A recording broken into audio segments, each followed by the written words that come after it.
take your pick. But I want you to know that if you pick what I don't want you to pick, I'm just going to overrule you. All right. So go for it. Well, we watched Impact first, so I think we should start with that. I'm fine with that. Okay. What were your thoughts on Impact? Oh, it was the usual shindig with way too many guys doing way too many things, and it, for example, the main event was an 8-man tag for no good reason whatsoever. But the big story was Scott Steiner cut a promo, and it was killer. He really did. I was a big proponent of Scott Steiner before, actually really just after he appeared on the pay-per-view. I thought I was going to give him a chance. You'll recall this discussion we had, I believe. Yes. And I'll say this. He's probably going to suck in the ring, monumentally. But I loved his promo. He came out, he's just as jacked as ever. He's huge and ripped. The biggest difference between now and 2000 whatever, when he was in WCW, is his belly button is far more distended these days. About 3 inches farther out from his body, which cannot be healthy. But he just came out looking like the scariest man on 2 legs, cut the most horrifying promo that he was just going to kill everyone because he's the man, and I gave it 2 hearty thumbs up. It was great. He was standing there, all these guys I like America's Most Wanted and Bobby Roode and Eric Young, and then he walked in and just by standing there made them look like the biggest goofs ever. And he was a star. He really was, and what a coincidence that Scott Steiner should, his finishers, it's the camel clutch, Vince. Suplex him, put him in the camel clutch, break his back, and then fuck his ass. Everybody listening to this show for the first time free, they don't know about the whole Iron Sheik deal. We have been playing Iron Sheik drops ever since Thursday when we played the whole Iron Sheik deal on the show. And it's still just as great as ever. Oh, it will never not be funny. It will never not be funny. 40 years now, I watched that Iron Sheik interview and laughed my ass off. Iron Sheik did an interview, and he does not like B. Brian Blair. He hates him. He wants to basically suplex him, put him in the camel clutch, break his back, and then fuck his ass. And why didn't he do that at WrestleMania, Vince? Because he is a professional. That's right. And to the back. Okay. 12 hours. But anyway, Scott Steiner came out and he basically threatened to kill everybody. He buried Christian. He buried Rhino, buried 3D. He called them backyard goofs or something of that nature. He said his vein in his arm was bigger than Christian's arm, and the arm was bigger than Christian's leg. The latter of which is probably true, to be honest. His arm is certainly bigger than Christian's leg. So anyway, he buried everybody and that sort of thing. So he challenged Sting, so I guess Sting will return next week to give his answer. Some point in the show, they mentioned that Sting would be there next week. Then we had Borash interviewing Larry, and Larry Zbyszko was explaining this, that, and the other thing about the championship committee and the title tournament or upper management or whatever the hell. In walked Samoa Joe, was very angry, and he wanted a rematch for the X title.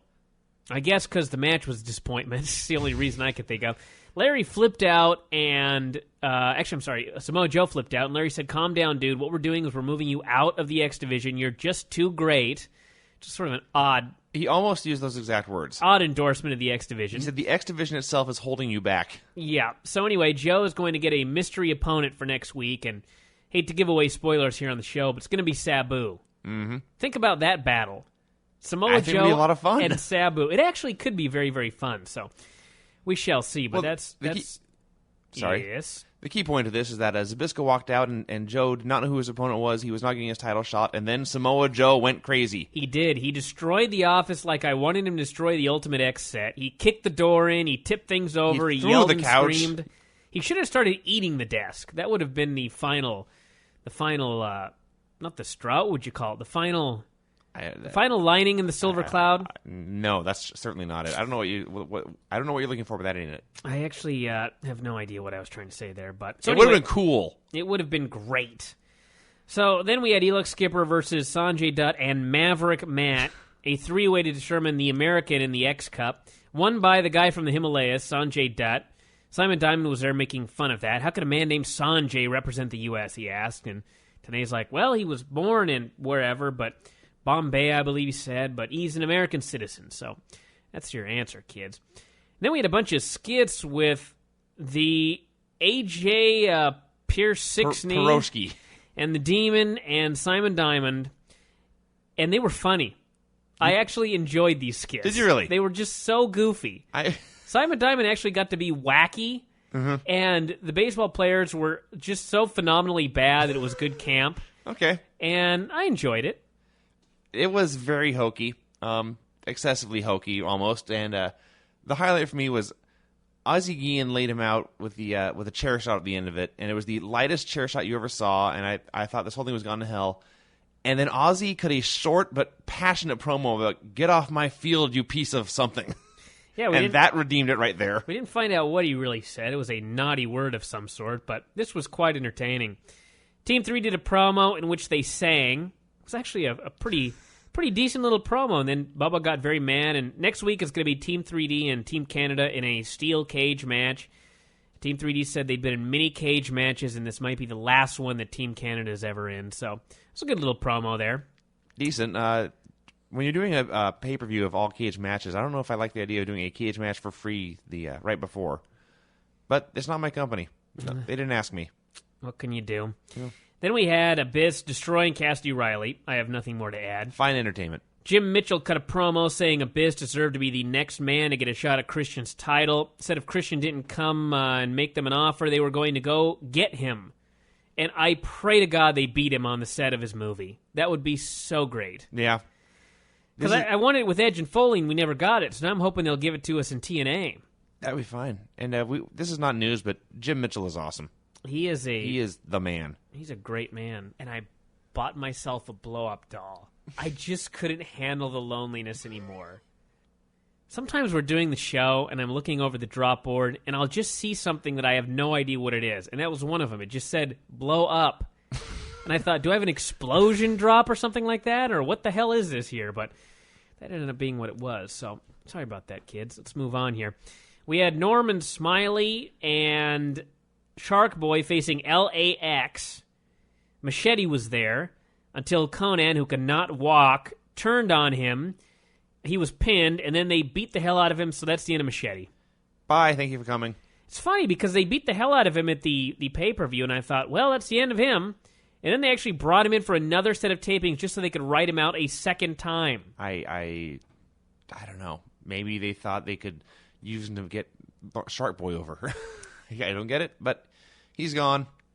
God bless him, but he shouldn't be on TNA. Conan is completely immobile. He is. It's at first he came out and I thought he was doing like a gangsta swagger, but no, he's broken. He can't walk. He's got a hip that needs to be replaced, and it's so extremely obvious.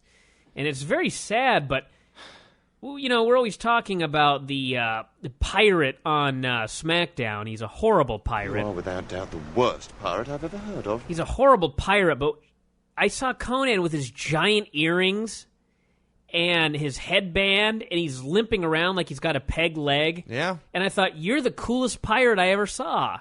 He would make a much better pirate. He would make a fantastic pirate. Put an eye patch on him and he's done. Yeah, he is, really.